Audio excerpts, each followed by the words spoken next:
Today's lesson is listen, do not consume. 8 years ago, this weekend, I stepped into the pulpit at a small congregation in southern Illinois to preach about Christopher Columbus and what a rotten so-and-so he was.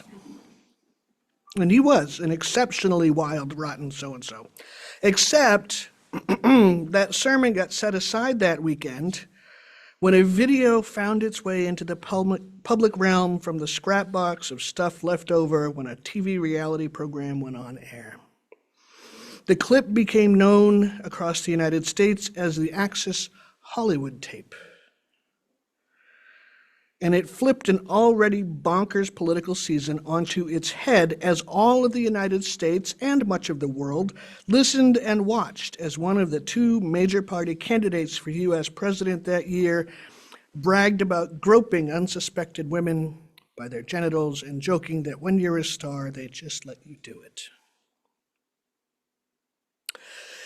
It seems quaint now to consider how many leaders of that candidate's party at the time howled in protest at such a disgusting display of unabashed vulgarity. Conversations were had about how to replace him at the top of the ticket and how this could truly seal the fate of the grand old party for that election cycle and perhaps for a generation. Remember those simpler, more innocent times when we believed ethics and character mattered in politics in our nation? Yeah. That candidate then and that same candidate 8 years later has an utterly unevolved approach to life. The world is a buffet from which I am free to gorge myself with no regard for other humans or their lives. Last week, I read a memoir by a woman named Mary Trump, who is the niece of that candidate. In it, she describes growing up in a nightmare of dysfunction and malignant narcissism that revolved around her grandfather, Fred Sr. Her father was Fred Jr., who proved to be a bitter disappointment to his father, who shifted his attention then to Fred's younger brother, Donald. The children in this family were played off against each other. None had a place in the family that was safe or secure. All had to compete for attention. There was nothing that looked like love to be had, so attention was what you got. Cruelty was the model for power, and the patriarch wielded it with as much glee as skill, with predictable results. Young Donald grew up to be the psychopath we see today, and all other siblings struggled to find success, or at least avoid disappointing the old man. It was truly a grim read. No one in that family survives whole. The family ethos resolved, and still does to a large degree, around consumption and empire building. More is more, bigger is better, make someone else pay, give the minimum, and demand the most. It is a sad commentary on our culture that that family dynamic fits so cleanly into the empire-building ideal upon which our nation was founded. England wanted more colonies, more property, more resources to claim as her own. The world at that time was her oyster. And anything that white Europeans discovered was theirs to claim, no matter who might be living there at the time. Now, this culture did not spring fresh from the earth when our nation was founded, nor did it emerge as the trade in enslaved African people grew in the American South. The culture of treating some people differently than others came to these Americas by an Italian guy underwritten by the Spanish crown who was desperately off course for his intended destination. Columbus, Christopher Colombo, was sent west across the ocean for all the reasons explorers went anywhere in those days, to find riches and wealth and resources to exploit, to claim new lands for whatever government hired them, and to navigate a shorter route to India and the traders located there. As a subtext of this agenda was a command and blessing by the church. At that time, there was the Holy Roman Catholic Church, still steeped in the military conquest and expansionism culture of the Holy Roman Empire. The second order of the day was to civilize, quotes, and convert to Christianity whatever kind of savage natives they might encounter. And to that end, priests accompanied soldiers among the ship's companions. And so when Columbus arrived in this hemisphere, he carried with him more than just 90 disgruntled sailors and a couple of priests. He brought a culture of imperialism and colonialism, of European and Christian exceptionalism and assumed superiority. People who were not Christians or of European ancestry were simply considered to be less than human, hardly animals even, and available like merchant goods for the consumption of white men. When he arrived in Hispaniola, Columbus first made friends with the natives, then captured and enslaved them, bringing some back to Spain as gifts for Ferdinand and Isabella. In return for the gifts and his efforts, the monarchs offered Columbus governorship of the island and its surrounding lands in a fancy title as Admiral of the Ocean Sea. He was a terrible governor of land and people and shortly faced mutinies and rebellions, and he developed a penchant for killing and enslaving the island natives. It got to the point where even the Spanish Inquisition said, "Ooh, that's a bit much." And he was recalled to Spain and stripped of his title. Columbus came to this hemisphere with the idea of consuming what he found here, and that's what he did. Acquisition and exploitation was the charge he was given by his sponsors, and that's what he set out to do. He brought back fruits and vegetables, musical instruments of the island people, their jewelry, their art, and as much of their culture as could be sold in the royal court of Spain. It is perhaps only slightly ironic that of all the things Columbus brought back with him from the Americas, it was the previously unknown strain of syphilis that decimated his crew and then great swaths of Europe around the turn of the 16th century. Eventually it settled down into more of a chronic ailment that killed people slowly, but those first few years were brutal and deadly. That was perhaps the only real punishment Spain experienced for its colonization of the New World. My original thought when considering Columbus Day was to examine the ways in which Europeans have historically raided foreign cultures for their riches and art, while doing profound violence to the people of those cultures. This is a topic that often comes up in October when we celebrate Indigenous Peoples Day. As we look around us in 2024, we see a now 78-year-old rich white guy who views the world around him as his own personal buffet of pleasures to be consumed without regard for the human lives involved. How very European. Now keep in mind, Columbus did not discover America. The Vikings were here first, and some other folks, and even another Italian explorer named Vespucci made the trip before Columbus did. And Columbus also didn't prove that the world was round. Galileo had started that rumor, and by the end of the 15th century, pretty much it was accepted as fact, no matter what the Pope said. The Pope, for the record, did not get over it until 1993, when they reversed Galileo's excommunication. Not one to rush into things, that pontiff seat.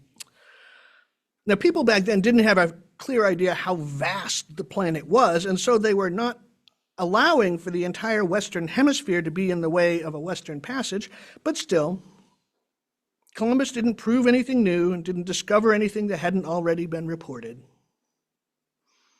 What happened was he got good publicity after the fact.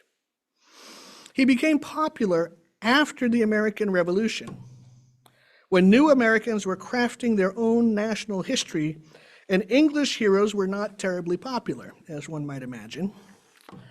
Columbus was Italian and hired by Spain, plus he was kind of lost to history before that, so his story could be mostly created out of whole cloth, weaving in details and for texture and character, and voila, America had an early hero.